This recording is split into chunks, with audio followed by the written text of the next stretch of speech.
देखिए, वैसे तो मैं इतना ज़्यादा बाबाओं में भरोसा करता नहीं हूँ, लेकिन जब बात नीम करोली बाबा की आती है तो कहीं न कहीं मेरी जो बातें होती हैं या जो मेरी नज़रें होती हैं वो रुक जाती हैं।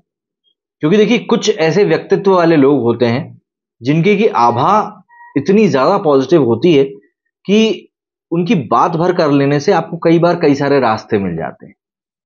और नीम करोली बाबा ने वैसे भी अपने जीवन में कई सारे ऐसे एग्जाम्पल सेट किए हैं जिनसे कि आपको पता चलेगा कि बहुत सिंपल से चीजें कर कर आप अपनी लाइफ को कितना अच्छा बना सकते हो।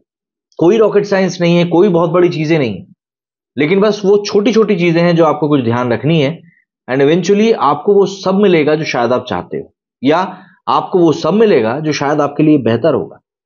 मतलब नीम करोली बाबा ने एक ऐसे ऐसे बेंचमार्क सेट किए हैं, इतने बड़े बड़े लोगों के साथ वो उठे बैठे हैं, इतने बड़े बड़े लोग उनको मानते हैं कि आपको, अगर आप नहीं भी उनके बारे में जानते हो तो एक ना एक बार तो आपको उनके बारे में जरूर जानना चाहिए, जरूर सोचना चाहिए। नीम करोली बाबा का नाम आज भी उनके चमत्कारों की वजह से ही गूंजता है। उनका जन्म की अगर हम बात करें तो उत्तर प्रदेश के अकबरपुरा गांव में सन 1900 में के आसपास उनका जन्म हुआ था। लोग उन्हें बजरंगबली का अवतार मानते हैं। उनका स्वभाव बेहद सरल था। उनके चमत्कारों की कहानियां आज भी लोगों की जुबान पर वैसी ही ठहरी हुई। नीम करोली बाबा ने जीवन की 4 ऐसी बातों का जिक्र भी किया है जो हमें कभी किसी के साथ साझा नहीं करनी चाहिए, जिससे कि हमारी जिंदगी काफी खुशहाली से बीतेगी। सबसे पहला आता है दान पुण्य। अगर आप आज के समय में लोगों को देखेंगे तो लोग कुछ भी दान पुण्य करते हैं, सबसे पहले सेल्फी ले लेते हैं, और सेल्फी वाला दान मैं उसको मानता हूं। भाई, अगर आप दान पुण्य करने जा रहे हो तो आपसे एक्सपेक्ट किया जाता है कि जो गुप्त दान होता है ना, वही सबसे बड़ा महान दान होता है। लेकिन आज के दौर में एक विख्याति बनाने के लिए, लोगों के बीच में पॉपुलैरिटी गेन करने के लिए दान भी कहीं ना कहीं एक जरिया बन चुका है। नीम करोली बाबा का कहना है कि जब भी आप अध्यात्म में रुचि लेते हैं और उसके प्रभाव के चलते जब दान पुण्य के काम करते हैं, तब आपको इसका बखान कभी नहीं करना चाहिए, किसी के सामने नहीं करना चाहिए।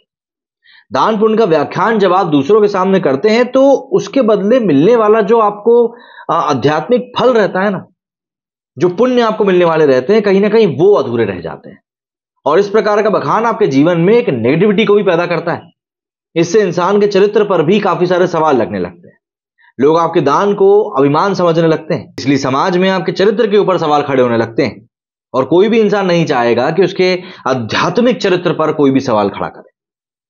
इसके अलावा ये तो दान पुण्य की बात हो गई, लेकिन नीम करोली बाबा का कहना था, उनका मानना था कि आपको कभी भी अपनी आमदनी को लेकर भी खुलासा नहीं करना चाहिए।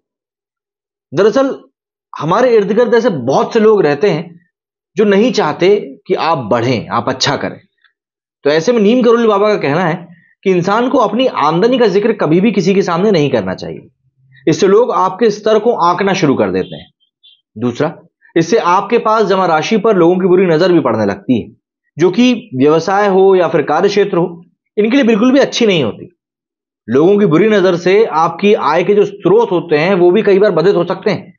इसलिए अपनी आमदनी या फिर धनराशि के बारे में किसी से बात करना बंद कर दीजिए, आप बात ही मत करिए ना।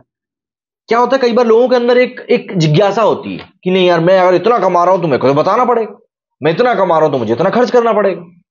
लेकिन आप ये सोचिए कि आप जिन चीजों को बताना चाह रहे हो, जिन लोगों को बताना चाह रहे हो, उनको कोई मतलब नहीं है उस चीज से। आप कल को जब चले जाएंगे तब आपको कोई पूछेगा भी नहीं। तो फिर अपनी कमाई का बखान करके करना क्या है? आप जो कर रहे हैं अपनी इंडिविजुअल कैपेसिटी में आप अच्छा कर रहे हैं, बस उस चीज को आप लेकर खुश रहिए ना। इसके अलावा एक जो चीज सिर्फ नीम करोली बाबा नहीं बल्कि चाणक्य भी कहते हैं, जितने भी धर्मगुरु हुए हैं, जितने भी ज्ञानी हुए हैं, सब कहते हैं, वो ये है कि कभी भी अपनी कमजोरी या अपनी ताकत को किसी के सामने नहीं बताना। दरअसल अपनी कमजोरी या ताकत के बारे में कभी भी किसी को बताने से हम अपने आप को ही एक वल्नरेबल सिचुएशन में डाल देते हैं। अगर आपकी लाइफ में कोई गलती आपसे हुई है तो उसे कभी आप लोगों के सामने उजागर ना ही करें तो बेहतर होगा। जब आप अपनी कमजोरी या अपनी कोई गलती दूसरों के सामने बता देते हैं तो जितने भी लोग आपके अगेंस्ट कंस्पायर करना चाहते हैं, षड्यंत्र करना चाहते हैं, आपका बुरा देखना चाहते हैं, उनके लिए आप पर प्रहार करना कहीं ना कहीं बहुत आसान हो जाता है। जब आपका दुश्मन आपकी कमजोरी को पकड़ने के बाद ही आप पर हावी होता है, ये आपको हमेशा याद रखना पड़ेगा। ऐसे में आपकी जो पराजय है वो लड़ाई से पहले ही सुनिश्चित कर दी जाती है। इसलिए कभी भी अपनी कमजोरी किसी को ना बताएं। इसी तरह अपनी ताकत के बारे में भी किसी को ना बताएं। दूसरों के सामने अपनी शक्तियों का बखान करने से शत्रुओं को आपकी रणनीतियों के बारे में पहले से ही पता चल जाता है। इससे वे और ज्यादा अलर्ट हो जाते हैं और प्रबल रणनीतियों के साथ मुकाबला करने के लिए आपके सामने आ जाते हैं। ऐसे में समय आने पर आप अपने प्रभाव को दिखाने में सक्षम नहीं रह पाएंगे। और सबसे बड़ी बात, आपकी ताकत का आकलन लगा लेने से सामने वाला आपको नुकसान पहुंचाने के लिए और भी तत्परता के साथ, तैयारी के साथ आ सकता है। देखिए, एक और चीज जो इसमें आती है और वो है अपने पास्ट की जो घटनाएं हैं उनको लेकर बातें। दरअसल नीम करोली बाबा का कहना है कि जीवन में आपका जो भी अतीत रहा है या जो भी कुछ आपके साथ हुआ है, अच्छा बुरा जो भी कुछ हुआ है, उसके बारे में गलती से भी किसी को ना बताएं। अगर अतीत में आपने कोई बुरा काम किया है या किसी ऐसे काम में आप संलिप्त रहे जिसके चलते समाज में आपको शर्मिंदगी उठानी पड़ी हो, ऐसी कमियों को आप किसी के साथ साझा ना ही करें तो बेहतर रहेगा। ऐसी कमियों को जानने के बाद जो शत्रु होते हैं वो आप पर उंगली उठाने का मौका ढूंढ लेते हैं।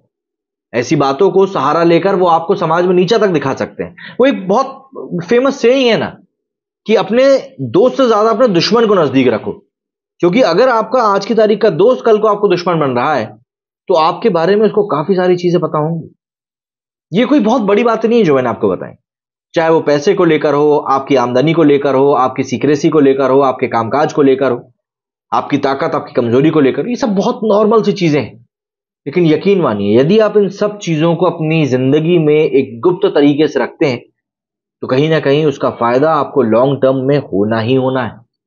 तो नीम करोली बाबा की इन बातों को जरूर अपने जीवन में उतारिएगा और फिर देखिएगा कि आप कहां से कहां पहुंच जाते हैं। मेरे स्टूडियो फिलहाल इतना ही। जय हिंद, जय भारत।